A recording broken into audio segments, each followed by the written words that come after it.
All right, I will start with medical. Obviously, feel good with where we're at, really from a roster standpoint. No new injuries occurred over the week or anything like that. The two guys coming out of the game that did not play in the game were Jack Stoll and Tolly with their ankles, and so we'll see how those progress as the week goes. And our guys are back in today. They had some really good work, between lifts and some field work, and get our guys back in here acclimated after the bye week. It was a really productive bye week, I think, for everyone, just from a self-scout evaluation standpoint, but also from the mental and the physical, break that you allow yourself to have. And so feel good with where we're heading and excited for the opportunities moving forward. What's that self-scouting process like amongst you and the coaching staff? All three phases will coordinators will kind of lead it. Essentially just going back through all the different categories that you're responsible for throughout the season, different guys that tee up different responsibilities and game planning. Just go through it all. It paints a really good picture for you. It allows you to kind of recognize the things that you feel good about, the things that you want to improve and learn from. It's always good to kind of go through that, and you do that to some extent during the season. Each and every week, I think the bye week allows you to really just kind of dive into it even more, and so it's great resource. It's a really good piece of information that you can collect and kind of make some adjustments from there. And so there's circumstances always with that data. You got to do a really good job of digging into it, but I think it's really productive for all three phases. So what kind of some of the takeaways when you look at the from a scouting perspective? Yeah, I think progress is always the goal, and just continuing to progress. And I think for us, situational football comes up a lot, and obviously red zone's an area that you look into. You try and find just because every time you're down there, the value of a touchdown is huge, and so right now that's a big opportunity for us to grow in. Some of the run game things is opportunities to grow in, create explosive plays. There's always little margins that hopefully we can improve on. How beneficial is it to have that bye week happen right after that great performance with Tyler Shutt to get here some self-scouting and to help his development even more? Yeah, Tyler got a couple games under his belt before the bye week, and so we can kind of utilize that information, collect what happened over the course of those two games. I thought obviously we felt good with where things were trending coming out of the Carolina game, and hopefully we can continue to progress there. I thought Tyler's had a good couple weeks.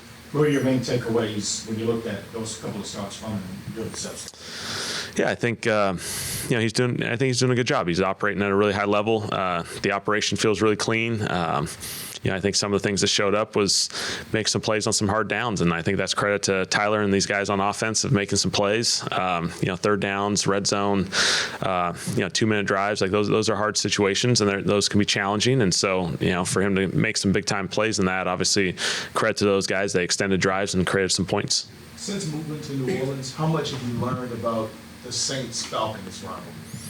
Yeah, definitely one that we've talked a lot about. Obviously, this will be my first experience. I'm excited about this opportunity.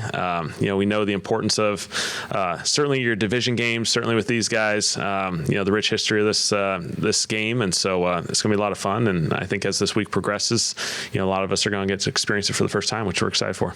Were you aware of the rivalry before arriving here, or is that something you kind of learn about throughout your process here? No, I think you're aware of it. Being at different places, there's rich history throughout this entire NFL. There's always these fun rivalry games wherever you're at, whatever team you coach or play for, and so this is going to be a really fun one. I'm really excited about this one, and I know the importance that it's going to carry.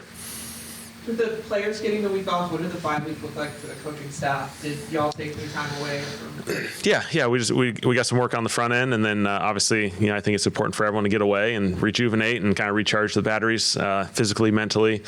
Everyone kind of had a chance to get away in their own capacity, and so for everyone that's going to look a little bit different. Everyone's family situation may be a little bit different whether you travel or stay here, and so I think that's productive for everyone.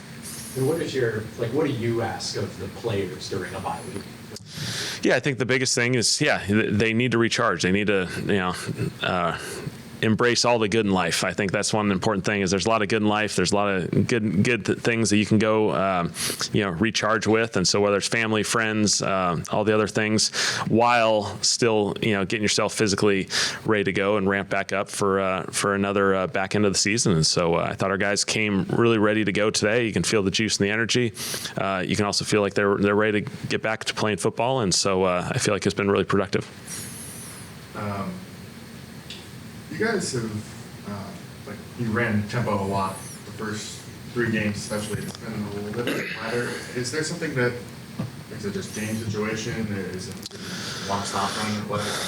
No, game situations maybe, but yeah, it's always an important part, I think, of our offense, and part of that is putting yourself in situations that allow you to play with tempo. I think when you play games, you got to be conscious of just going really, really fast and having really quick 3 and outs. That's a really unproductive thing for all 3 phases, and as games go, there's ebbs and flows with that. But I think it's an important aspect of our offense.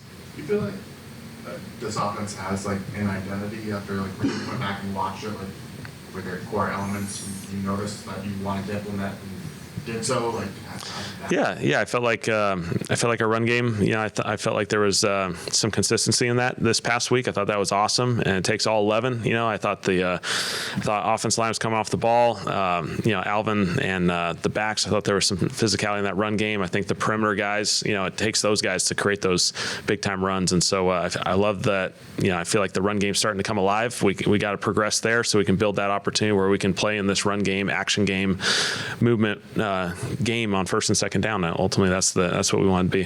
After Frank saying yesterday that for over 100 yards, what does that tell you about your defense? Like, you prevented them from doing that and coming off that.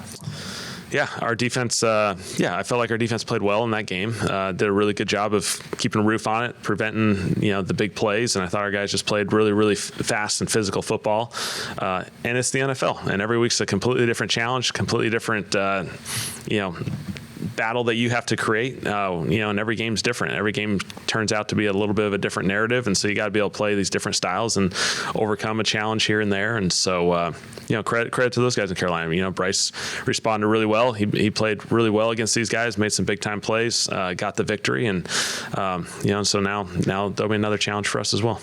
You mentioned that ahead of just go back to the run game real quick. You mentioned before the Carolina game about the importance of blocking as a unit, protection as a unit, as opposed to an individual. Did you see a better sort of unification in the run game? Yeah. A couple weeks ago, whenever we last played. I felt like it was a much cleaner operation. I think you didn't see the negative runs. I felt like we were, there was those 3 and 4 yard runs, which keep you at least on course, and I think that's a key to the run game is you got to keep yourself on course. And then eventually we create those explosive opportunities. And I think there was a good mix of them, whether they be with some tempo plays, some huddle calls. I felt like our guys just battled really, really well in the run game and allowed us to play more mixed down first and second down football with some of the action game and some of those things. The Falcons are going to be without Michael Penix, and it's believed that Drake London is also going to at least miss this week.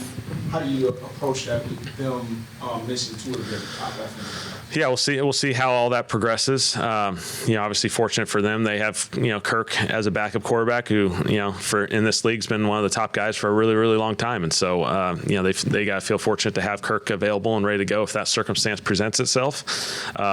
They're a really deep offense. They've invested a lot on that side. Obviously, they still have one of the best running backs in this league. That's going to have a huge impact on this game. And so it'll be a lot of fun. How much does, if at all, the approach change going up against a young quarterback that was kind of getting his first exposure to the league, and then now a veteran quarterback that's kind of seen it all? Yeah, well, I think you're reaching that point where Penix has played quite a bit of football now over the course of last year, back in last year and this year, and so he's kind of reaching that threshold where he's almost played a full season. Kirk's seen a lot of football. He's got a great understanding of this game, as well as any quarterback in this league. He's going to challenge you because he's going to have a great feel for what you're doing defensively. And I think it goes back to our guys playing really good fundamental football, playing really tied together. I just thought going back to the Carolina game for our guys specifically, the way our guys competed, but the way our guys were just connected, I thought was a really, really good example playing complementary, team-oriented defense football. The plays that, when a guy makes a play, usually there's 2 or 3 other guys that had a huge impact on it as well. And so it's going to take a group effort. Whoever plays quarterback for them, obviously they're two really talented players. And so stylistically, they may have a few differences here and there, but we'll have to prepare for both. Metrics can be really hard for showing the performance of offensive linemen from the outside, from trying to grade it on the outside. With Kellen Meggs, what's your best way to gauge when you think he's doing well? What do you look at, and what is your review of him? Yeah, I feel awesome about Kelvin. I think when you play left tackle in this league, I think he does a really good job of being assignment sound. He plays some really hard downs. We call these, certain situations just hard downs. The left tackles in this league have hard downs. They have third downs where they're one-on-one with really good rushers. It's different than some of the other positions.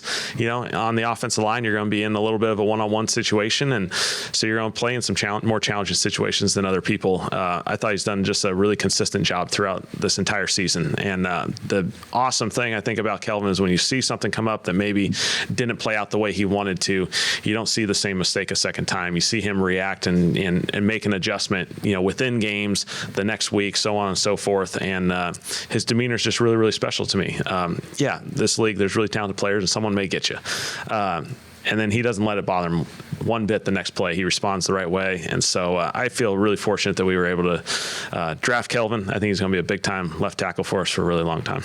A lot of the charting data has Fuaga and Banks I guess it's on an island is the term of one-on-one without much help. Mm-hmm. Is that a philosophy that you have of trusting young tackles, and that's what kind of goes on? Yeah, I think by game plans, there's different opportunities. Obviously, when you need to help these guys by matchups is certainly an important aspect. I think our guys have done a really good job of handling those one-on-one situations, quarterbacks getting the ball out of their hands, not creating those sack opportunities. And so every game plan is a little bit different, but I think, those guys are really special players, and I feel really good about them.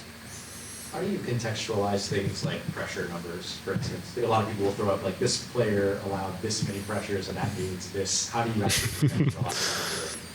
Yeah, obviously it's a data point, so you're always going to try and collect as many data points as you can as you're game planning or evaluating what you're doing on offense or as a team in general. And so it's an important aspect. I think our guys. I think there's a combination from a pressure standpoint of quarterback play, offensive lineman obviously on an individual one-on-one standpoint. But I feel like our guys are progressing well, and I feel really good about these tackles.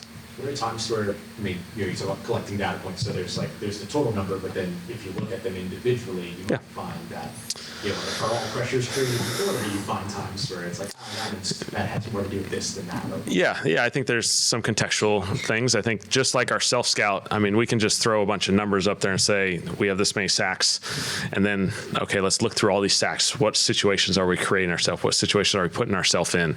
Are there a lot of, unfortunate big leads or, second and long situations, second down has a few more sacks than we'd want, but part of that is, okay, we're looking at the numbers and, okay, there's second and 10s and 12s in here that, okay, now let's go back to how can we avoid these situations, put ourselves in better, more favorable situations. And so it's all really good information for us to collect and put ourselves in, better situations moving forward.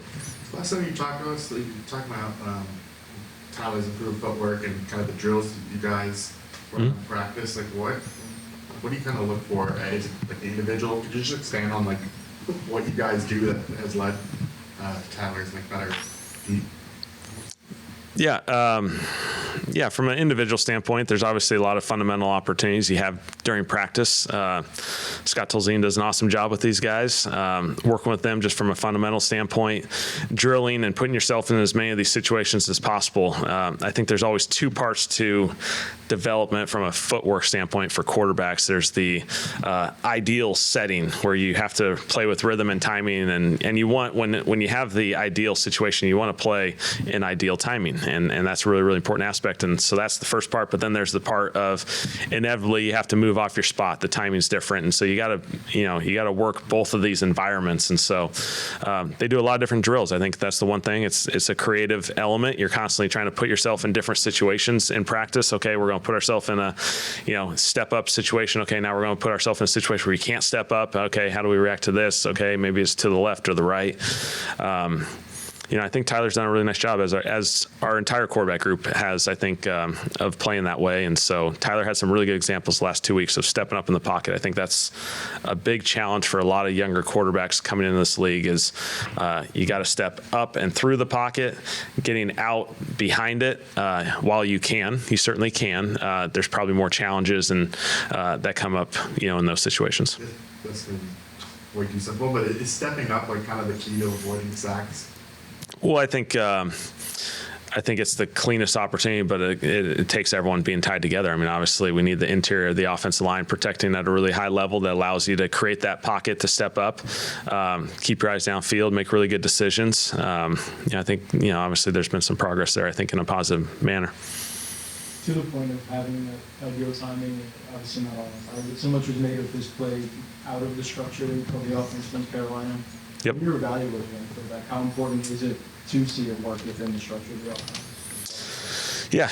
Again, kind of talking about those two environments. I think it's important that, guys got to be able to execute in both environments. There's an element of when things are perfect, we want it to go well and be clean and execute when that opportunity presents itself, but at the same time, the best quarterbacks in this league have an off-schedule component of them. You look at all these guys and their ability to play off schedule and make plays in those situations.